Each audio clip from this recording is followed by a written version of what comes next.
Қайырлы күн құрметті менің тыңдармандарым, көрермендерім десем болады. Бүгінгі видео 17 тамыздан бастап мемлекетіміз карантинге байланысты кезең-кезеңмен жеңілдетуді бастады. 17-сінен бастап кейбір кәсіптер өзінің кәсібін жандандыра бастады.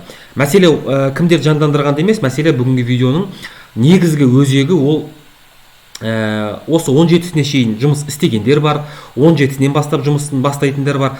Қалай болған жағдайда да info-kazakhstan.kz мемлекеттік порталында тіркеуге тұрып, яғни өзіңіздің жұмысты бастайтындығыңыз жайында, жұмыс істеп жатқандығыңыз жайында хабарлама беріп, электронды актіні алуға міндеттісіз. Болмаған жағдайда мемлекетке 230 айлық есептік көрсеткіш төңірегінде көлемінде айыппұл төлеуіңіз ықтимал. Тіпті ықтимал емес төлейсіз. Егерде сіз алмаған болатын болсаңыз электронды актіні. Неге дейтін болатын болсаңыз, мемлекеттің бюджетінде ақша тапшы, дефицит, соған байланысты мемлекет барынша кәсіпкерлерден ақшаны жинауды қолға алады, қандай жолмен болса да. Соған байланысты, егерде сіз қызметіңізді жүріп жатыр, ақша түсіп жатыр, яғни фискалды шегіріп жатсыз, шотыңыз ақшырып жатсыз, бірақ электронды актіңіз жоқ болатын болса, онда мемлекет тарапынан тексеру кеп сізді жауапқа тартатынына дайын болыңыз. Егерде сол мәселемен тірелгіңіз келмесе, онда осы видеоны соңына дейін көріңіз. Мен соңында қалай тіркелу керек екендігін қадам-қадаммен айтып түсіндіріп өтетін боламын. Бірінші, 17 тамыздан бастап кімдер жұмысын бастады, соларды бір сыдырып өтсем. Сауда ойын-сауық орталықтары, сауда үйлер, бутиктер, сауда желілері, жабық базарлар толымдылығы бір келушіге 30%-дан 4 шаршы метрден аспауы тиіс. Арифметиканы миларыңызды есептеп отырыңыздар. Яғни бір келушіге шаққан кезде, мысалы айталық 100 шаршы метр сіздің жалпы сауда үйіңіздің көлемі. Яғни сіз сол сауда үйіне 25 адамнан артық адам кіргізе алмайсыз. Арифметика шамамен осылай болу керек. Келесі, сұлулық салондары, шаштараздар, спа орталықтар, косметологиялық қызмет көрсетілетін объектілер бір келушіге 4 шаршы метр алдын ала жазылу бойынша, яғни алдын ала жазылып тұратын дәптер болу керек, яғни бір тізім болу керек. Сізге алдын ала жазылады, звондайды, сіз сол тізімге енгізесіз, содан кейін барып белгілі уақытында ол кісіні шақырасыз. Бірақ қалай болған жағдайда бір келушіге 4 шаршы метрден аспау керек, параллельно. Арифметика бағанағы алдында айтып өткен. Бассейндері жоқ фитнес орталықтары. 50% толтыру, бір келушіге 5 шаршы метр. Арифметиканы елестетіп отырыңыздар. Бассейндері жоқ моншалар мен сауналар 50% толтыру, келушіге 1 шаршы метр дейді.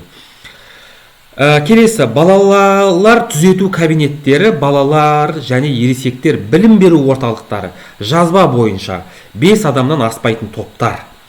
Мектепке дейінгі балалар мекемелерінің кезекші топтары 15 адамнан аспайтын дейді. Ары қарай, ашық аттракциондар, қашықтық маскалар, ағынды реттеу. Яғни ашық алаңқайдағы аттракциондар, бірақ қашықтықты сақтау керек, міндетті түрде маскада жүру керек әлгі аттракциондағы келушілер. Келесі, ары қарай, жұмыс берушіге қызметкерлердің кемінде 80% үшін қашықтықтан жұмыс істеу форматы сақтау ұсынылады. Енді бұл жерде қараңыздар, 80%-ын қашықтықтан жұмыс істеу форматы ұсынылады дейді. Яғни бұл жердегі негізгі сөз ұсынылады. Яғни бұл істесін деген бұйрық емес, ұсынылады. Соны көкейлеріңізге түйіп отырыңыздар. 17 тамыздан бастап ашық ауада жеке және топтық жаттығуларға 5 адамнан артық емес және ұлттық құрама, клуб командалар үшін спорттық жаттығулар 30 адамнан артық емес, спорт базаларында тұруға, эпидемияға қарсы және алдын алу шараларын сақтауға рұқсат етіледі. Қоғамдық көлік қозғалысы отырғызу орындарының саны бойынша толғанда, соңғы аялдамаларда желдетуді және дезинфекциялауды қамтамасыз еткенде қайта басталады. Яғни автобустарда тұрып жүру деген жоқ, қанша орын сыйымдылығы бар, тек қана жолаушылар отырып қана жүретін болады. Және соңғы аялдамада желдетуді және дезинфекциялауды қамтамасыз еткен жағдайда дейді. Енді тыйым салынады ойын сауық, спорттық, отбасылық, естелік, салтанатты және басқа да бұқаралық іс-шараларды оның ішінде үйде өткізу. Яғни той жарандарды жаңағы кафелерде өткізбейміз, үйде өткіземіз деп жаңағы қателесіп қалып жүрмеңіздер. Барлардың, түнгі және ойын клубтарының, караоке, фуд-корттардың, кинотеатрлардың және балалар мен ересектерге арналған өзге де ойын-сауық орындарының жұмысы, мәдениет объектілерінің, музей қызметі, конференциялар, көрмелер, форумдар өткізу, бассейндер, қалалық және қоғамдық жағажайлар, ашық аквапарктер жұмысына, діни нысандардың жұмысы, қала маңындағы жолаушылар пойыздарының, электр пойыздарының қозғалысы, жұмыс пойыздарын, қалааралық автобустарды, шағын автобустарды қоспағанда ортақ вагондарды қалыптастыру дейді. Яғни бұл осыларға тыйым салынады әлі. Оларға әлі жеңілдік берілген жоқ. Енді демалыс күндері шектеу шаралары сақталады. Қоғамдық көлік қозғалысына, 65 жастан асқан адамдардың көшеге шығуына, азық-түлік супермаркеттері мен олардағы дәріханаларды қоспағанда сауда үйлерінің, сауда желілерінің, сауда ойын-сауық орталықтарының жұмысына, азық-түлік емес және азық-түлік жабық базарлардың жұмысына, сұлулық салондарының, шаштараздардың, спа орталықтардың, косметологиялық қызметтер көрсететін объектілердің жұмысына, фитнес орталықтар мен спорттық сауықтыру орталықтарының жұмысына, қоғамдық моншалардың, сауналардың жұмысына, балалар мен ересектерге арналған білім беру орталықтарының, түзету кабинеттерінің жұмысына, ашық ауадағы аттракциондардың жұмысына. Яғни бағана 17 тамызда жұмысын жандандырды деген кәсіп түрлері, былай айтқан кезде жұмысын жандандырды, тек қана жұмыс күндері ғана. Демалыс күндері олардың ешқайсысы жұмыс істеуге хақысы жоқ. Енді міндетке келеміз. Яғни сіз осы 17-сіне шейін жұмыс істеп келіңіз. Мейлі 17-сінен бастап жаңағы жұмысын жандандырған кәсіп түріне жатыңыз. Қалай болған жағдайда да мына көрсетіліп отырған info-kazakhstan.kz порталында кіріп сол жерде тіркеуде өту керексіздер. Мен сіздерге қазір бұның арт жағында осы видеоның соңында өзім тіркеуден сіздермен бірге өтетін боламын. Қазір сіздерге былай бір сыдырып айтып өтейін, жалпы қандай. Яғни бұл порталға кіру үшін порталдың өзі info-kazakhstan.kz деп неткен кезде оң жағында орысша, қазақша деп тұрады. Қазақшаға аударсаңыз кіру, жасыл батырманы көріп тұрсыз. Кіру ЕЦХ арқылы тіркелу деп тұр. Яғни сіздің тіркелу үшін міндетті түрде ЕЦХ кілтіңіз болу керек. Онсыз тіркеле алмайсыз. Ішіне кірген кезде мынандай өтінімнің формасы бар. Жоғарғы жағында нысан атауы. Нысан атауы дегеніміз, яғни сіздің магазиніңіз болса магазиннің атауы, офис болса офисіңіздің атауы, компанияңыз болса компанияңыздың атауы болу керек. Email дегеніміз ол электронды адресіңіз. Міндетті түрде электронды адрес жазасыз, өйткені сол электронды адреске сізге рұқсат келеді. Нысан мекен-жайы, яғни сіздің дүңгіршегіңіз, магазиніңіз, офисіңіз қай жерде тұр, сол мекен-жайды көрсетесіз. Өңір, қай өңірге жатасыз? Алматы, Астана, Талдықорған деген сияқты. Аудан деген енді бізде кейбір қалалар бар, үлкен қалалар. Алматы қаласы, Нұр-Сұлтан қаласы, Шымкент қаласы, яғни қаланың өзінің ішінде өзінің кішігірім аудандары бар. Яғни сол қалалар ауданды толтырады. Қызмет түрімен қойылған талаптар дейді. Яғни сіздің қызметіңіз қандай қызмет түріне жатады. Мен қазір видео нұсқаулық жасау барысында қызмет түрлеріне қайтадан бір соғатын боламын. Жалпы осылардың бәрін мен сіздерге қайтадан бір түсіндіріп өтемін. Жетекшінің аты жөні, яғни кәсіпкердің аты жөні, жауапкершілігі шектеулі серіктестік болса директорының аты жөні, жеке кәсіпкер болса жеке кәсіпкердің аты жөнін жазасыздар. Байланыс нөмірі, міндетті түрде байланыс нөмірін көрсетесіздер. Қызметті қайта бастау күні. Қызметті қайта бастау күні деп, егер де сіз 17 тамыздан бастап қызметіңізді бастайтын кәсіпкерлер санатына жататын болсаңыз 17 тамыз дейсіздер. Ал егер де 17 тамызға дейін қызметпен айналысып келетін болатын болсаңыздар, мысалы біз бухгалтерлік қызметтер бізге мысалы тыйым салынған жоқ, біз жұмыс істеп жаттық. Яғни бізде 17 тамыз деп осы, өйткені бұл талап 17 тамыздан басталды ғой, бұған тіркелу деген. Яғни 17 тамыз деп тіркейсіздер. Қызметкерлер саны, яғни сіздің дүңгіршегіңіз болмаса офисіңізда қанша қызметкер жұмыс істейді, сол адамдар, сол азаматтардың санын жазасыздар. Мына жерге сіздерге құлақ қағыс ретінде айта кетейін. Бұл ақпараттардың барлығы түгел ертеңгі күні сіздер тапсыратын салықтық есеппен салыстырылады. Мына жерде сіз 10 адам деп көрсетіп, ал салықтық декларацияларда 5 адам деп көрсететін болатын болсаңыз, онда сіз өзіңізді өзіңіз ұстап берген болып табыласыз. Сол үшін декларацияда қанша көрсетіп жүрсіз, сонша көрсетіңіз. Бірақ енді болмаса, мына жерге қанша адам сізде нақты жұмыс істейді, соны көрсететін болатын болсаңыз, онда тапсыратын декларацияңызда сонша адамның санын көрсетуіңіз керек. Қуаттылық нысанның жалпы ауданы, яғни шаршы метрі.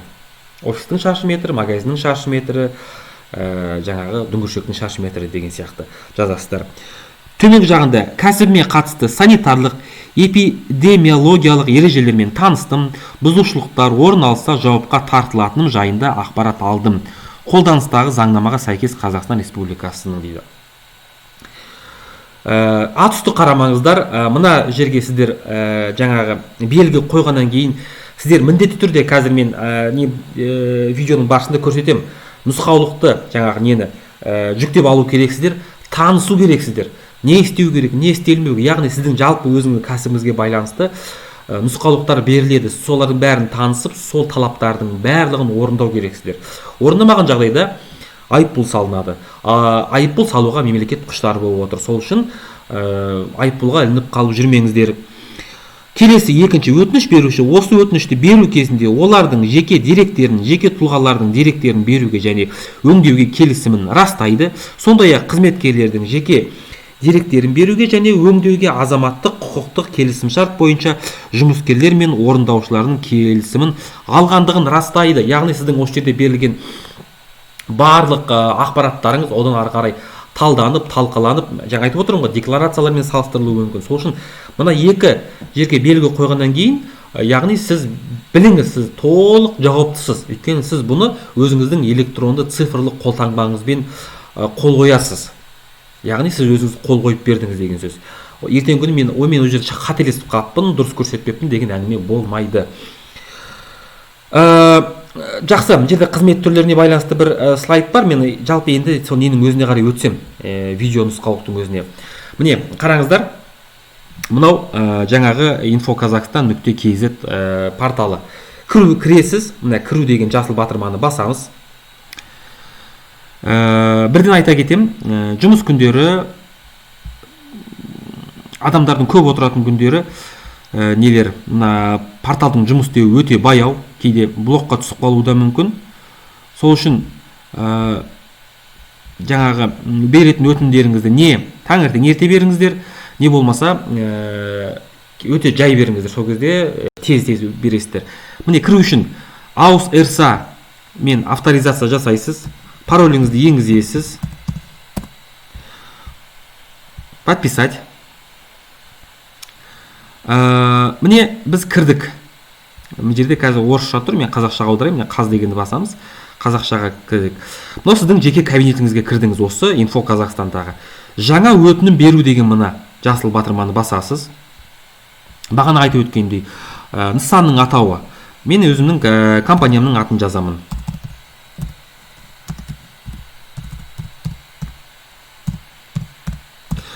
Email, өзіңіздің емейліңізді жазасыз.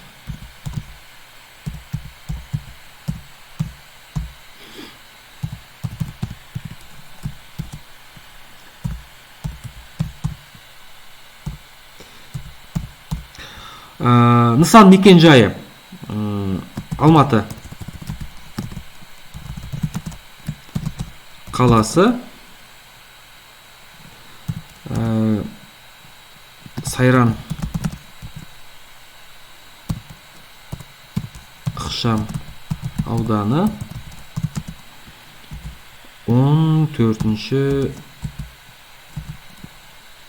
үй. Өңір таңдаймыз. Біздің жерде менің Алматы қаласында, Алматы қаласы деймін. Аудан Алматы қаласында қай ауданға жатады? Менікі Әуезов ауданы. Қызмет түрі, міне қызмет түріне байланысты мен сіздерге енді нетейін, тоқталып кетейін. Мына жерде негізгі қызмет түрлері жазылған, бірақ кейбір қызмет түрлері мысалы көрсетілмеген. Мысалға айтсақ, менікі бухгалтерлік қызмет түрі, бұл тізімде бухгалтерлік қызмет түрі жоқ.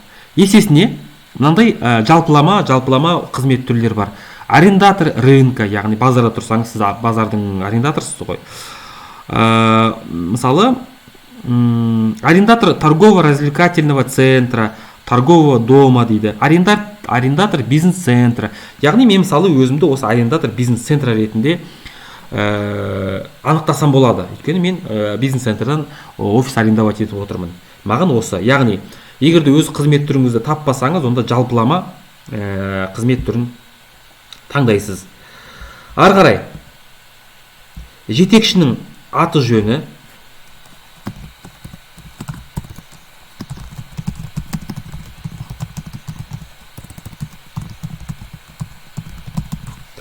байланыс нөмірі.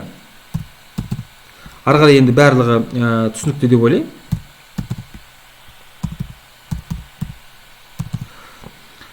Қызметті қайта бастау күні. Бағана айтып өткенімдей 17 тамызды таңдаймын. Қызметкерлердің саны, яғни сол жерде отырған бізде қанша қызметкер бар, сол адамдардың санын жазамын.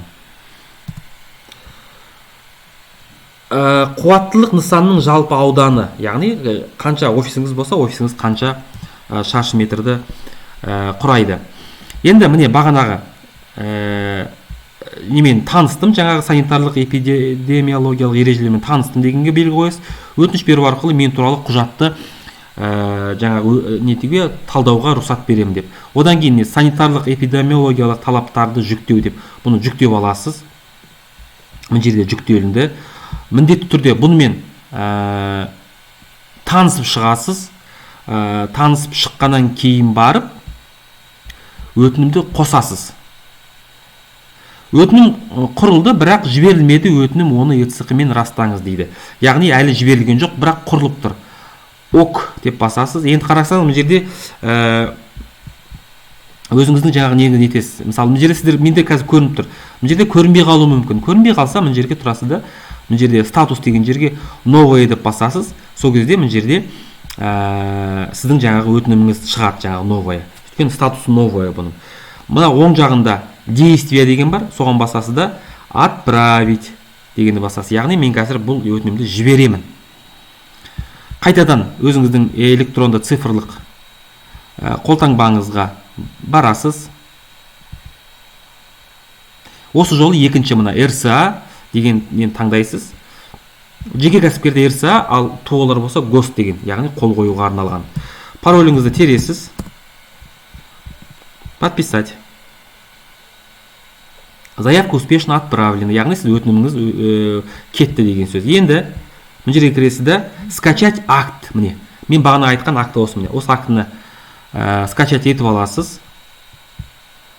Түрі мынандай. Мына жерде барлық сіздің бағана толтырылған жаңағы нелеріңіз бар. Негізгі жаңағы қалай айтса болады, ақпараттарыңыз осы жерде жинақталған. Бұны шығарып аласыз. Жетекшінің қол деген жерге қолын қоясыз да апарып есікке іліп қоясыз. Осы арқылы сіз өзіңізді болып қалуы ықтимал айыппұлдан сақтайсыз. Видеоны барынша керек деген адамдарға таратыңыздар. 24 августке шейін уақыт бар. Бүгін 23-ші, бүгін ертең 2 күнде тіркеп тастаңыздар. Кешіктірмеңіздер, уақыт созып жүрмеңіздер, әлі уақыт бар ғой деп. Ертең портал жұмыс істемей қалуы әбден ықтимал. Келесі видеода жолыққанша сау, саламат болыңыздар.